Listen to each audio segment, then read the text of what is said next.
Hello friends, welcome to Lakshmi Raja kitchen. இன்றைக்கி மஷ்ரூமில் ஒரு gravy மாதிரி ரெடி பண்ணலாம். இது சைடிஷாக கூட சாப்பிட்லாம், அப்படி இல்லாத ஸ்நாக்ஸாக கூட நம்ம ட்ரை பண்ணலாம். சூப்பராக இருக்கும். சிக்கன் எடுக்க முடியலை, அதை பண்ண இந்த டைமிங்கில் பண்ண முடியாது அப்படின்னு நினைக்கிறவங்க இந்த மஷ்ரூமை ட்ரை பண்ணி பாருங்கள். கண்டிப்பாக உங்களுக்கு பிடிக்கும்.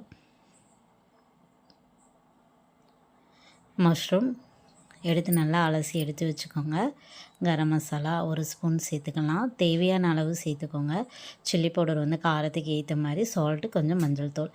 நல்லா அதை ஆயில் ஊற்றி நல்லா மிக்ஸ் பண்ணி எடுத்து வச்சிடலாம். எடுத்து வச்சுட்டு கடாயில் லைட்டாக எண்ணெய் ஊற்றி எடுத்து வச்சுருந்த மஷ்ரூம் இதில் போட்டு நல்லா ஒரு அரை வேக்காடு வேகணும். வெந்த உடனே அதை தனியாக எடுத்து வச்சுட்டு ஆனியன் கட் பண்ணி வச்சுருந்தீங்கன்னா அதையும் இதோடு சேர்த்துருங்க.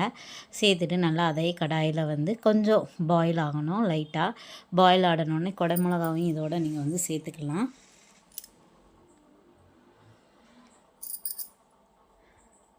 இது ஒரு டிஃப்ரெண்ட் டேஸ்ட்டாக இருக்கும். ட்ரை பண்ணி பாருங்கள். குழந்தைகளுக்கு நான்வெஜ் இந்த டைமிங் கொடுக்க முடியலை அப்படின்னா இப்படி மஷ்ரூமில் நீங்கள் ட்ரை பண்ணலாம்.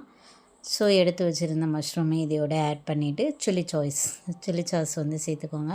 டொமேட்டோ சாஸ் உங்கள்கிட்ட இருந்துச்சு அப்படின்னா அதையும் ஆட் பண்ணிக்கலாம். அதே மாதிரி சோயா சாஸும் இருந்துச்சு அப்படின்னா ஆட் பண்ணிக்கோங்க. அது ஆப்ஷனல் தான். சேர்த்துட்டு நல்லா மிக்ஸ் பண்ணிவிட்டு எடுத்து சர்வ் பண்ணி பாருங்கள். சூப்பராக இருக்கும்.